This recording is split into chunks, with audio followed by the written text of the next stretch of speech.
कई सारे पेरेंट्स बोलते हैं कि मुझे ऐसे लगता है कि मेरा बच्चा सब कुछ समझता है, मैं जो कुछ बोलता हूँ, मैं उसको कुछ कमांड दे रहा हूँ, उसको कुछ इंस्ट्रक्शन दे रहा हूँ तो मेरा बच्चा उसको फॉलो करता है, समझ जाता है कि मैंने उसे क्या बोला। लेकिन वहीं उसका जो वर्बल लैंग्वेज है वो इतना ज़्यादा बेटर नहीं है। तो गाइज, ऑटिज्म में हमेशा आप देखोगे कि जो रिसेप्टिव लैंग्वेज होती है वो वर्बल लैंग्वेज से कहीं ज़्यादा बेटर होती है। मैंने भी अपने बच्चे के केस में ये चीज़ देखी है। रिसेप्टिव लैंग्वेज अगर आप नहीं समझते हैं तो रिसेप्टिव लैंग्वेज का मतलब होता है कि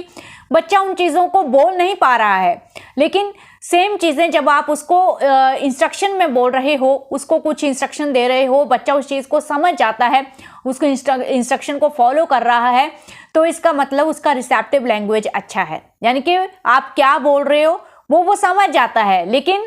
इन टर्म जब उसको अपनी नीड एक्सप्रेस करनी है, उसको कम्युनिकेशन करना है, तो वो उतना ज़्यादा वर्बल नहीं हो पाता है। मैंने भी अपने बच्चे के केस में देखा है, जैसे मेरा बेटा अभी 13 ईयर्स का है, तो वो बहुत सारी चीज़ों को अभी समझ जाता है। कुछ भी मैं उसको इंस्ट्रक्शन दे रही हूँ, ऐसे करो, ये करो, अर्नब ये करो, ये करो, सब करेगा वो, लेकिन उतना ज़्यादा वर्बल नहीं है। सेम चीज़ें वो जब वर्बल होता है तो उतनी अच्छी सेंटेंस फॉर्मेशन वो नहीं कर पाता है। तो वही आप चीज़ देखेंगे कि जब हम कुछ बोल रहे हैं तो वो उसको समझ जाते हैं, उस इंस्ट्रक्शन को वो फॉलो कर देते हैं, लेकिन सेम चीज़ जब खुद की नीड को एक्सप्रेस करना है तो उनके पास समटाइम्स वर्ड्स कम पड़ जाते हैं या सेंटेंस फॉर्मेशन में वो ग्रामेटिकल मिस्टेक्स करते हैं। तो ये सब चीज़ें से आप ये समझ जाओ कि बच्चे को सेंटेंस फॉर्मेशन करने में, या फिर वो जानता है कि मुझे क्या बोलना है, मेरी नीड क्या है, लेकिन ब्रेन उसका साथ नहीं देता है और वो अपना जो थॉट प्रोसेस है, जो उसको नीड कम्युनिकेट करनी है, उसको वो शब्दों में या सेंटेंसेस में कन्वर्ट नहीं कर पाते हैं, उसमें प्रॉब्लम आती है उनको।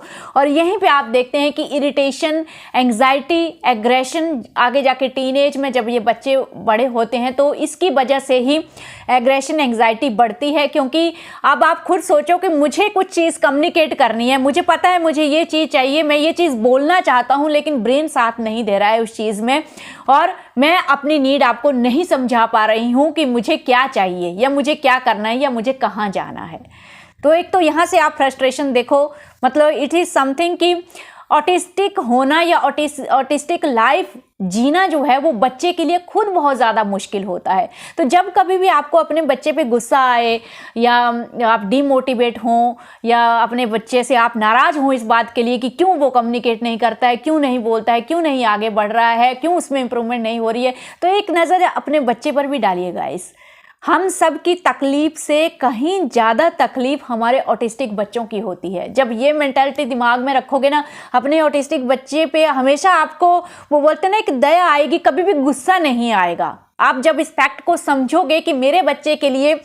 ये लाइफ जीना कितनी ज़्यादा प्रॉब्लमेटिक है, सेंसरी इश्यूज़ के साथ सेंसरी इशू हर वक्त परेशान कर रहे हैं, और ऊपर से लैंग्वेज जो चाहते हैं अपनी नीड को एक्सप्रेस नहीं कर पाते हैं, तो कितनी ज़्यादा प्रॉब्लम है उस बच्चे के लिए अपनी लाइफ को जीना मतलब। और वहीं अगर पेरेंट्स भी उसका साथ नहीं देते हैं, उसके साथ खड़े नहीं होते हैं, उसको सपोर्ट नहीं करते हैं, तो उस बच्चे के लिए आप सोचो कितना ज़्यादा वो मतलब एक कॉन्फिडेंस लो करने वाली बात हो जाती है। तो इसलिए एज ए पेरेंट आपको हमेशा अपने बच्चे के साथ खड़े होना चाहिए।